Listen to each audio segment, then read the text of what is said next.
আপনারা বলছেন যে আমরা আপনাদের বৈষম্য সৃষ্টি করছি, কারণ আপনি সব ভার্সিটির বাস যাইতে দিতেছেন বা ঢাকা ভার্সিটির বাস যাচ্ছেন। ওই যে বললাম না যে আপনারা তো বৈষম্য সৃষ্টি করেন। আপনি আমরা যত আন্দোলন করি না কেন, আমরা যে কোনো ভার্সিটির ক্ষেত্রে বাস ছাড়বো। এটা আপনাদের আপনার ডিরেক্ট বলতেছেন যে ঢাবির জন্য আমরা ছাড়বো না, এটা কখনোই না, এটা কখনোই না। ঢাবি কি আপনাদের বৈষম্য করছে? ঢাবি আপনাদের কখনো বৈষম্য করে না। ঢাবি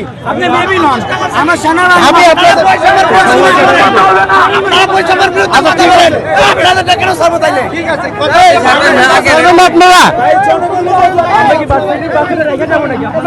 আপনি আন্দোলন করবেন না, আপনাদের জন্য শিক্ষা প্রতিষ্ঠান বন্ধ থাকবে, তাহলে তাহলে ছাত্র হবেন আপনারা। দর্শক, ঢাকা বিশ্ববিদ্যালয়ের একটি গাড়ি, যেটি অর্জন ঢাকা বিশ্ববিদ্যালয়ের শিক্ষার্থীদের একটি গাড়ি, কিন্তু এই মুহূর্তে ঢাকা কলেজের শিক্ষার্থীদের যে ব্যারিকেড দেওয়া হয়েছে সায়েন্স ল্যাব মোড়ে, সেই ব্যারিকেডে আটকে পড়েছে এবং সেটি নিয়ে ঢাকা কলেজ এবং ঢাকা বিশ্ববিদ্যালয়ের শিক্ষার্থীদের মাঝে এক ধরনের বাকবিতণ্ডা হয়েছে, সেটি আমরা দেখতে পাচ্ছি।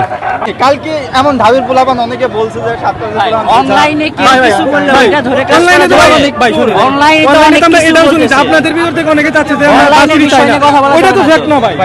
একজনের মন্তব্য ধরে তো আমরা সবাইকে এক্সাম আছে মনে আছে আপনাদের ক্যাম্পাসের কোনো বাস পেলে আমরা রেখে দিতাম কিনা? এর তো স্টুডেন্ট ভাই, এটা তো ছাড়তেই পারে। আমরা যত বড় আন্দোলনই করি, আপনাদের ক্যাম্পাসের বাস পেলে আমরা রেখে দিতাম। আমরা কালকে স্টুডেন্টের সাথে কোনো সমস্যা নেই, সাথে কোনো ঝামেলা আছে?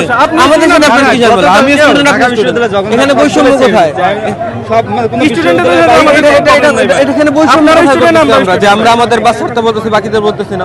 কোন স্টুডেন্ট বাস বললে আমরা ছেড়ে দেব? বললাম না, একটা হচ্ছে সোশ্যাল মিডিয়া বা হচ্ছে কথা বলছে বিভিন্ন ভাই, ওইটার রেসপন্সিবিলিটি আমার না ভাই, সোশ্যাল মিডিয়াটা আমার না। ব্যক্তিরা এবং বিভিন্ন ব্যক্তির স্বার্থে একটা ব্যক্তির অপিনিয়ন নিয়ে আপনি পুরো প্রতিষ্ঠানে দায়ী করতে পারবেন ভাই। এটা বিশ্ববিদ্যালয়ের বাস, এটা আমার নিজের বাস না। আমি যদি নিজে একটা বাস দিই তো আপনি এই বাস দিতে পারবেন না। আপনারা বলছেন যে আমরা আপনাদের বৈষম্য সৃষ্টি করছি, কারণ আপনি সব ভার্সিটির বাস যাইতে দিতেছেন বা ঢাকা ভার্সিটির বাস যাচ্ছেন। ওই যে বললাম না যে আপনারা তো বৈষম্য সৃষ্টি করেন। আপনি আমাদের কথা বলতেছেন না, আমার ফেসবুক আপনারা দেখাবো কোন পোস্ট আছে কিনা? শুনেন ভাই,